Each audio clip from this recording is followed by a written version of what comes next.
Welcome, my dear students. Today we are going to study chapter 1, our environment. In this chapter, we will be studying how the environment is how the environment and surrounding is made up of, and what are the elements included in it, and what are the various type of components.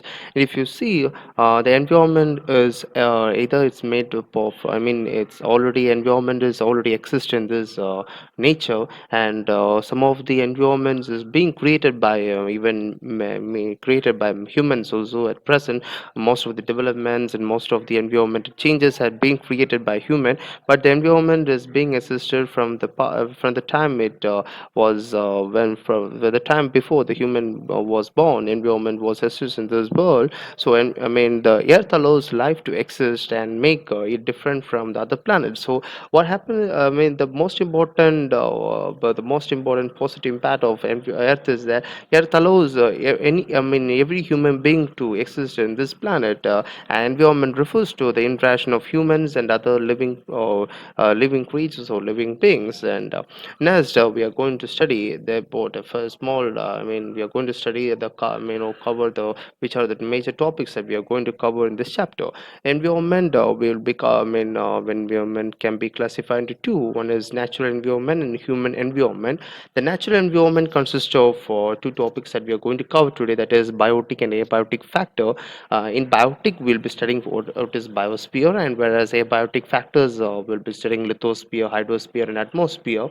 And altogether, we'll be studying the natural environment, whereas human environment will be studying what are the positive and negative of human environment, or how human environment is creating positive to the environment, and how human is creating a negative to the environment. So these are the topics that we are going to cover in the our environment chapter. So moving to the first topic, that is natural environment.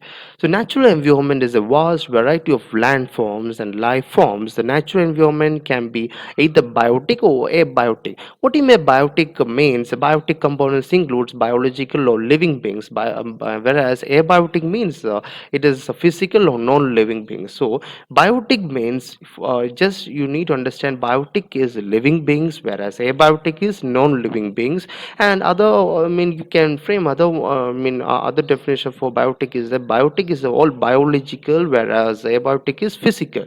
So the reason why biotic is biological living being whereas abiotic is physical or non-living being, the reason why they are being defined or they are categorized into two is that in biotic components we will be since we have living beings such as plants, animals, insects, we will be dividing into those components as biotic, whereas we'll be dividing the other components such as land, minerals, soil, water, climate, etc. in other components of abiotic components. So that by that the natural environment will be dividing into two components. One is biotic, and whereas other one is abiotic components. Next, we are going to see how human environment is created by human beings. So if you're seeing human being activities such as buildings, mines, bridges, the activities, and they human beings have created all these buildings, mines, and bridges by their own technology and by their vision and the kind of works they do. Whereas other activities like farming, manufacturing constitute human environment. So if you see human environment and human activities, both have some kind of importance in the environment, and all these environmental changes modify the natural environment and create new landscape from the old landscape to the new landscape. So when human environment, when they try to change the kind of changes in the environmental, or if they try to make some kind of buildings or mines or bridges, some kind of changes take place in the landscape. So this automatically modify the natural environment. Next, we are going to study what are natural environment we have already seen. Next, we are going to study what are the major components or major four elements of natural environment. As we have already seen the flow chart, abiotic factors include lithosphere, atmosphere, and hydrosphere, whereas biotic includes biosphere. So we are going to study everything in very deep. So we are going to study what is lithosphere? Lithosphere, if you see in this left side of the diagram, you'll be able to notice this diagram. This is the structure of the earth. This you have studied in your previous classes.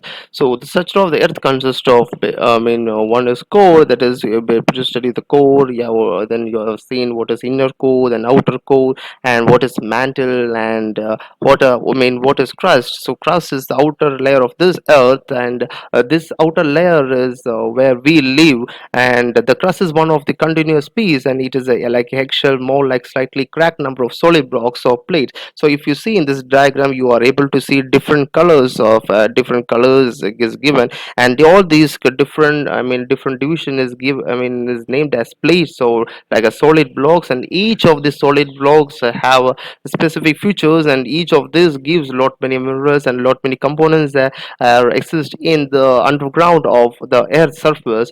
And we are going to study what all what all things included in underground of this. So first we are going to study the crustal blocks, that is, each of this, first, in the lithosphere, the crustal blocks are of two types. One is continental crust. The continental crust you are able to see on the right side over here. The continental crust, it lies below the landmass. If you see, here is the landmass, and here is where we live.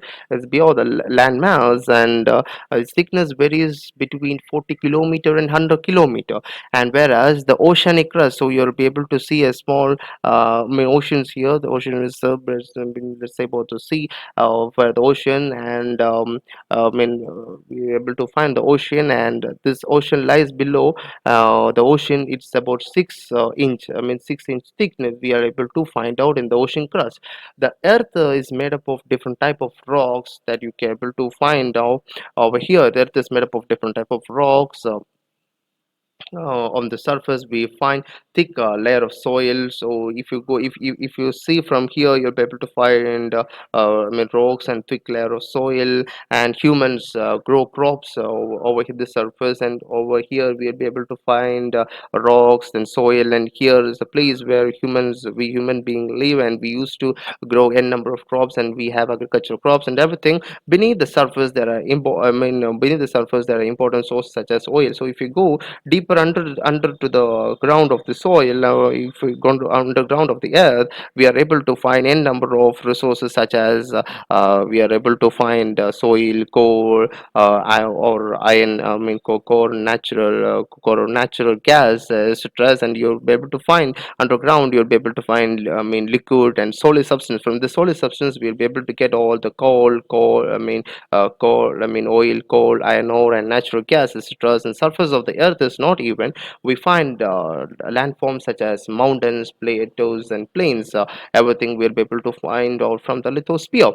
So next we are going to study what is atmosphere. We know that atmosphere is, we have seen atmosphere, and we have studied atmosphere, some of the contents in the previous class. So what we have come across, so atmosphere is the layer surrounded on the earth, and this atmosphere is a mixture of gas which consists of such as nitrogen of 78 percentage, whereas oxygen consists of 21 percentage, and carbon dioxide consists of 0.6 percentage, and other gases also included in the atmosphere. This is the layer, and this layer is thickness is near the land surface and thinner at the higher level.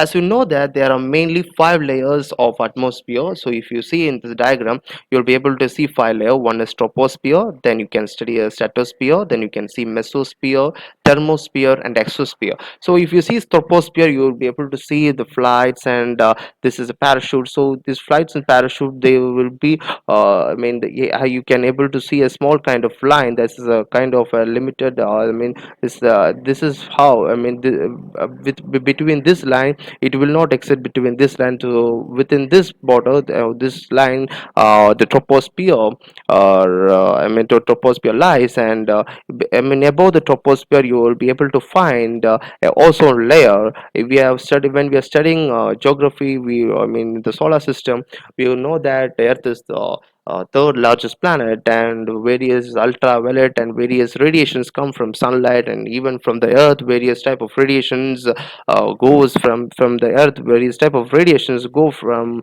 earth to the ozone layer. Since ozone layer is protecting earth, yeah, protecting the earth, so it protects all the UV rays and other radiations from the sun and from the earth. And above ozone layer, there is stratosphere and mesosphere, thermosphere and exosphere. So these are the top going to see. What is hydrosphere? Hydrosphere consists of all forms of water on the earth: the oceans, seas, lakes, rivers, streams, waterfalls, water vapors in the air, glaciers, ice, and snow are all part of hydrosphere. So if you can see the image of the hydrosphere, so you'll be able to see the pointed out the oceans, seas, lakes, everything in this image. So hydrosphere means the rivers and the oceans are the sources of food and minerals, and also allows transport on their surface. Beside, we know that how important water is in our daily life. We use water for our domestic use, for our daily uses. Daily home. Household uses. We use water. Beyond that, farmers need water for their crops. Industrial need water for manufacturing. So water is an important factor for livelihoods of our human beings and all the living creatures. Next is about the biosphere. So what is biosphere? Is that biosphere includes all the forms of life on Earth. So as we have studied and we have completely studied lithosphere, we have seen what is continental crust and oceanic crust. Whereas hydrosphere, we have seen how the water oceans is related, and how other kind.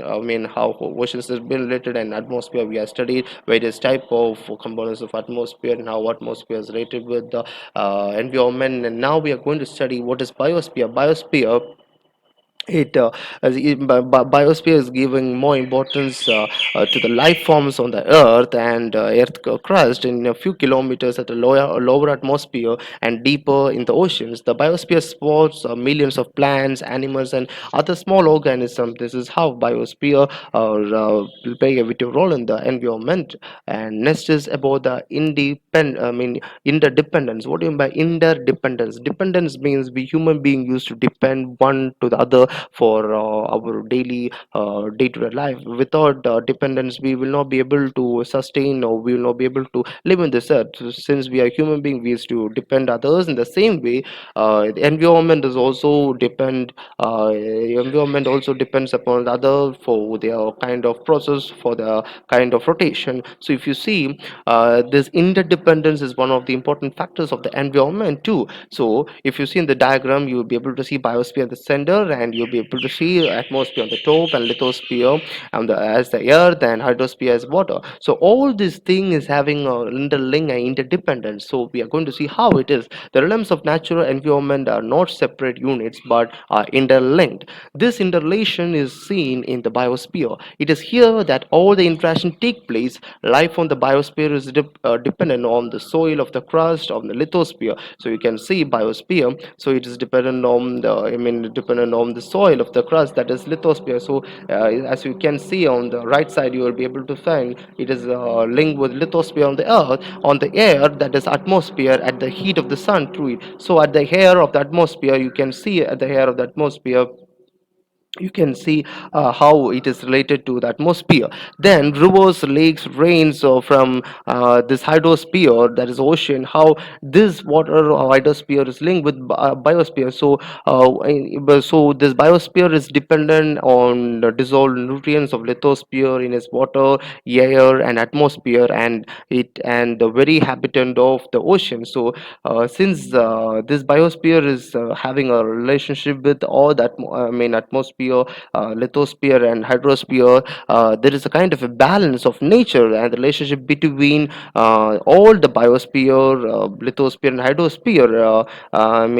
With the help of atmosphere, which interact with each other and maintain stability or balance with the nature. This balance is very delicate and can be easily be disturbed by human activity. So since this kind of balance is being established in this environment, this balance balance can be disturbed only by human being. If human activity is not being overruled on this balance will not be disturbed. But whereas if human rule is overruling any of the or disturb any of this lithosphere, I mean any of the if any of the earth is being I mean if the paddy fields is being filled up with kind of soil or being used for construction, without when some of the balance of the nature get disturbed, and if the kind of smokes or kind of kind of factory smokes or kind of too much vehicles, usage of vehicles, I mean everything creates a pollution in the air, so it also disturbs the balance of the nature. And polluting water, I mean it also creates a balance of nature. So since the human activity is creating a lot of disturbance, it is not stable of the balance of nature. So that is about the interdependence of the environment. Now we are going to study how ecosystem is related. We know that ecosystem, and we already studied ecosystem and how ecosystem is related with from tiny organism to overall of the environment. In previous classes you have learned about ecosystem. It is a group of plants and animals and physical environment with which they interact, such as water, soil, rocks, etc. Every elements in the ecosystem interact with other elements. Each ecosystem is biotic and abiotic components which depend on each other, interact with each other, and live together in an environment that is unique. Ecosystem's health depends upon the delicate balance among these members of the environment. All the elements of ecosystem are tied together by the heat and light of the sun and the weather of the region. Water is an important part of ecosystem. So if you see, from water is an important part of ecosystem, and through water there are a lot many living there are lot of living creatures are existing in this water too. And the biosphere consists of many such ecosystem. There are ecosystem on land and in water. Humans are part of the ecosystem too. An ecosystem might be as small as a pond or large as a desert. A large ecosystem are also specific kinds of vegetation, such as tundra on the tropical rainforest. In each ecosystem, the plants and animals adapt themselves to the environment. So that is regarding the next topic we are going to see is human environment. Human environment, we are going to see how human environment have uses the landscape and how they have changed in both small and big ways, and what are the physical and I mean physical environment, how they use positive and negative factors. The positive factors they use is that they use the environment to build and to I mean use how I mean may make use of the environment to for buildings and to live and work. And the construction of activities of human have changed the natural landscape, and similarly covering activities of human for mirrors positive aspects, whereas negative aspects such as humans have cleared the forest. The negativity that can be pointed out have left grabbing holes in the natural environment, increasing possibility of soil loss and land slides, etc. And next, people have covered controlled their environment in many other ways as well. Nature's wealth have been converted into resources that have helped to build the world we live today. Pollution is one of the most negative impacts of the environment. So if you see, I mean, in this image, you will be able to see roads, construction of buildings, and you will be able to see a lot of, I mean, there's a lot many, I mean, satellites and various other developments, space and various other type of developments. Human being has been growth and development just keep on progressing one way to the other. But I mean the number of progress and number of development and number of technological impacts of creations create a negative influence to the human environment too, in the human factors. So this is about the environmental chapter. So we are coming to end of this chapter. I hope you have understood the lesson. So thank you, my dear students.